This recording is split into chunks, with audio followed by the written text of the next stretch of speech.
1 Samuel chapter 19. Saul persecutes David. Verse 1. Now Saul spoke to Jonathan his son and all his servants, that they should kill David. But Jonathan, Saul's son, delighted greatly in David. 2. So Jonathan told David, saying, My father Saul seeks to kill you. Therefore please be on your guard until morning, and stay in a secret place and hide. 3. And I will go out and stand beside my father in the field where you are, and I will speak with my father about you. Then what I observe, I will tell you. For thus Jonathan spoke well of David to Saul his father, and said to him, Let not the king sin against his servant, against David, because he has not sinned against you, and because his works have been very good toward you.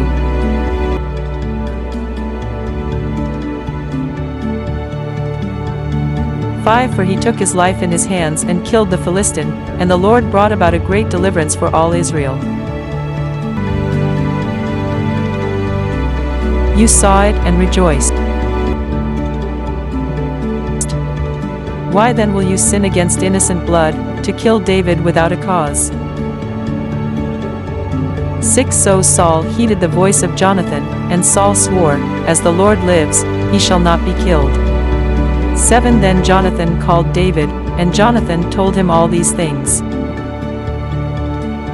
So Jonathan brought David to Saul, and he was in his presence as in times past.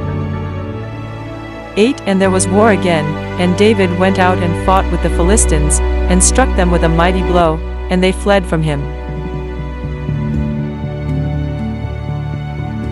9. Now the distressing spirit from the Lord came upon Saul as he sat in his house with his spear in his hand. And David was playing music with his hand. 10. Then Saul sought to pin David to the wall with the spear, but he slipped away from Saul's presence, and he drove the spear into the wall. So David fled and escaped that night.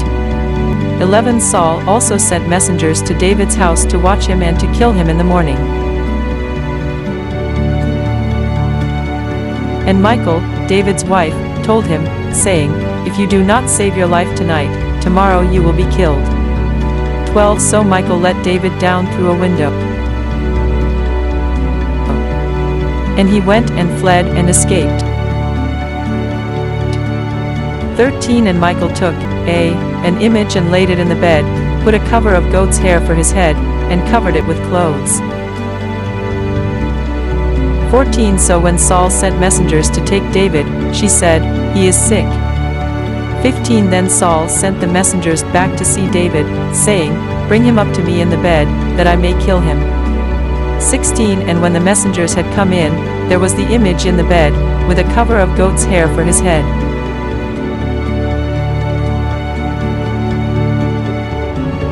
17. Then Saul said to Michal, Why have you deceived me like this, and sent my enemy away so that he has escaped? And Michal answered Saul, He said to me, Let me go. Why should I kill you? 18. So David fled and escaped, and went to Samuel at Ramah, and told him all that Saul had done to him. And he and Samuel went and stayed in Naioth. 19. Now it was told Saul, saying, Take note, David is at Naioth in Ramah. 20. Then Saul sent messengers to take David. And when they saw the group of prophets prophesying, and Samuel standing as leader over them, the Spirit of God came upon the messengers of Saul, and they also prophesied. 21. And when Saul was told, he sent other messengers, and they prophesied likewise. Then Saul sent messengers again the third time, and they prophesied also. 22. Then he also went to Ramah and came to the great well that is at Sechu. So he asked, and said, Where are Samuel and David? And someone said, Indeed they are at Naioth in Ramah. 23 So he went there to Naioth in Ramah. Then the Spirit of God was upon him also, and he went on and prophesied until he came to Naioth in Ramah. 24 And he also stripped off his clothes and prophesied before Samuel in like manner, and lay down naked all that day and all that night. Therefore they say, Is Saul also among the prophets? Thank you for listening and watching to our YouTube channel. Please like, share, and subscribe to Mark Michael Twins vlog. Click and hit the notification bell for more videos. To God be all the glory in Christ alone.